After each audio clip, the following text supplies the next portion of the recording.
سورۃ الاعراف کی آیت نمبر 28۔ الحمد للہ وکفی والسلام علی عبادہ الذین اصطفی خصوصا علی سید الرسل وخاتم الانبیاء وعلى آلہ واصحابہ الاتقیاء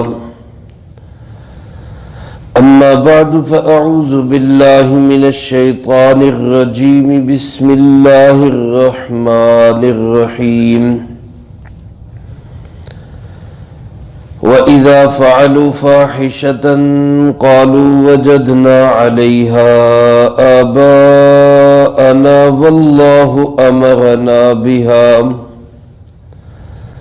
قُلْ إِنَّ اللَّهَ لَا يَأْمُرُ بِالْفَحْشَاءِ أَتَقُولُونَ عَلَى اللَّهِ مَا لَا تَعْلَمُونَ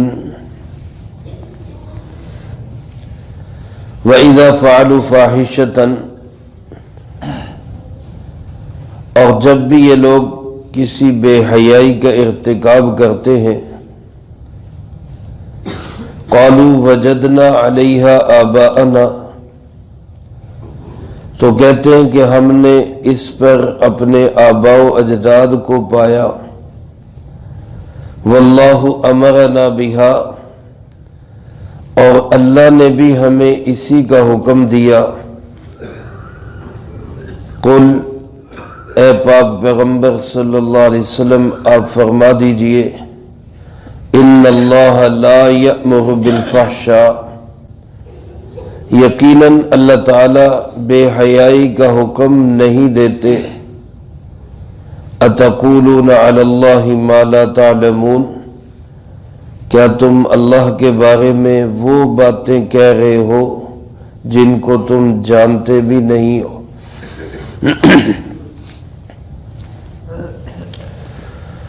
عزیزان محترم، زندگی گزارنے کے دو ہی راستے ہیں، ایک راستہ رحمان کا راستہ ہے، نیک لوگوں کا راستہ ہے، انبیاء علیہ السلام کا راستہ ہے، سب سے بڑھ کر امام الانبیاء جناب محمد مصطفیٰ صلی اللہ علیہ وآلہ وسلم کا راستہ ہے، اور دوسری طرف شیطان کا راستہ ہے، اللہ کے ہمارے دشمن کا راستہ ہے۔ ایک راستہ شرم و حیا والا، عفت و عزت، حرمت اور پاکیزگی والا ہے، اور دوسرا راستہ بے حیائی، فحاشی، منکرات، گناہوں کا راستہ ہے۔ اللہ پاک ہم سب کی اس سے حفاظت فرمائے۔ گزشتہ آیات میں آپ سماعت فرما چکے کہ شیطان کس طرح آدم کو اور آدم علیہ السلام کی اولاد کو بہکانے کی کوشش کرتا ہے۔ اس آیت مبارکہ میں اللہ پاک نے دور جاہلیت کا ایک منظر نامہ بیان فرمایا ہے، جس میں شیطان نے لوگوں کو ایک انتہائی کبھی اور بے حیائی کی رسم میں مبتلا کیا ہوا تھا، اور وہ یہ تھی کہ جو لوگ مکہ مکرمہ میں حج یا عمرہ کرنے کے لیے آتے اور طواف کرتے، انہوں نے اپنا ذہن یہ بنایا تھا کہ طواف ہوگا تو صرف قریش کے خاندان کے کپڑوں میں۔ ہمارے یہ جو کپڑے ہیں، وہ لوگ یہ سمجھتے تھے کہ ہمارے یہ جو کپڑے ہیں، ان کپڑوں کو پہن کر تو ہم گناہ کرتے، ہم اللہ کی نافرمانیاں کرتے، تو اللہ کے مقدس گھر کے پھیرے لگانے کے لیے یہ کپڑے نہیں چلیں گے۔ تو کون سے کپڑے چلیں گے؟ وہ صرف قریش کے کپڑے چلیں گے۔ استثناء حاصل تھا صرف قریش کو کہ ان کے کپڑے جو ہے نا وہ پاک ہیں، یہ پہن کے طواف ہو سکتا ہے۔ اب قریش کے لوگوں کے کپڑے کتنے تھے؟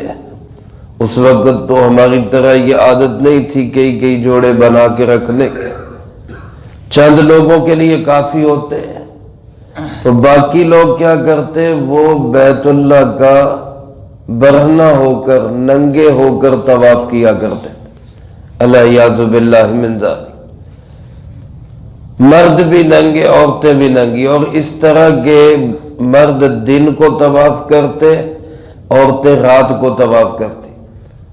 یہ دور جاہلیت کا ایک منظرنامہ تھا، لیکن اس میں بھی آپ دیکھیں کہ آج جس دور کو ہم کہتے ہیں شعور کا دور ہے، پڑھا لکھا دور ہے، ایجوکیٹر دور ہے، اور پتہ نہیں کیا کیا اس کو کہتے ہیں، یہ اس دور جاہلیت سے بھی بڑا ہوا اور اس سے بھی زیادہ خوفناک دور ہے کہ اس دور میں بھی یہ امتیاز تھا کہ مرد دن کو اور عورتیں رات کو، مخلوط نہیں تھا۔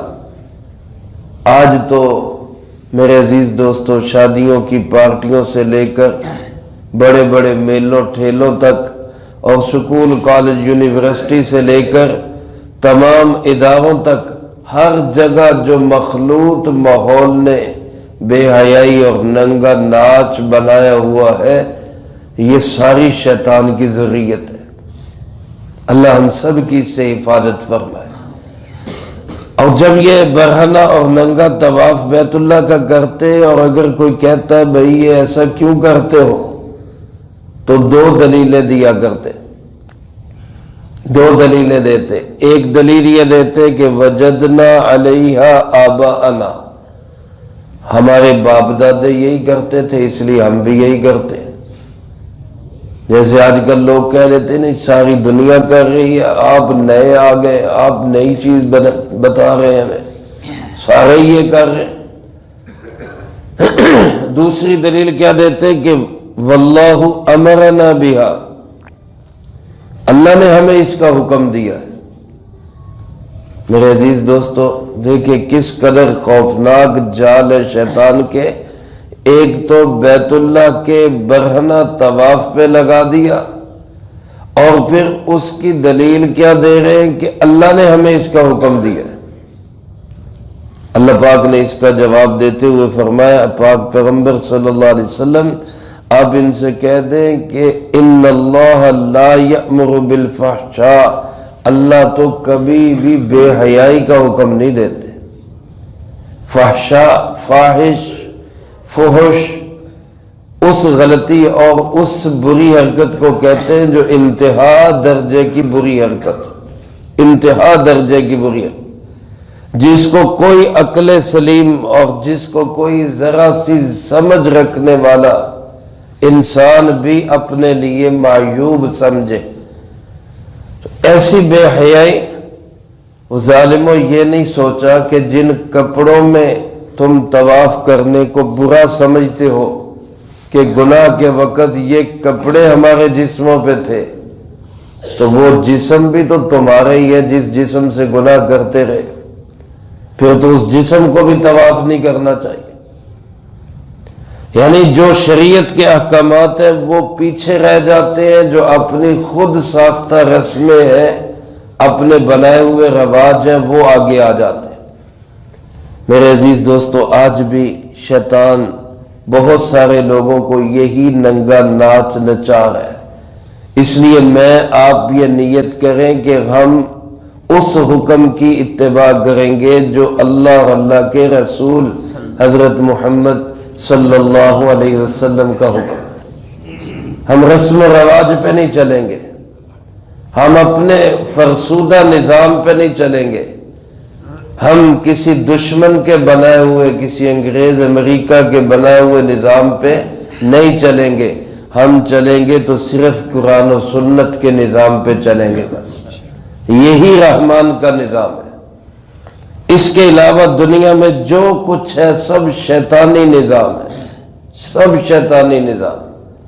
آج اصول بنتے ہیں، قانون بنتے ہیں، بل پاس ہوتے ہیں، آرڈیننس جاری ہوتے ہیں، سب شیطانی سوچوں کا اثر ہے۔ ایک بھی بندہ ایسا نہیں جو اس اعتبار سے سوچے کہ بھئی قرآن کا حکم کیا ہے، حضور صلی اللہ علیہ وسلم کا طریقہ کیا ہے۔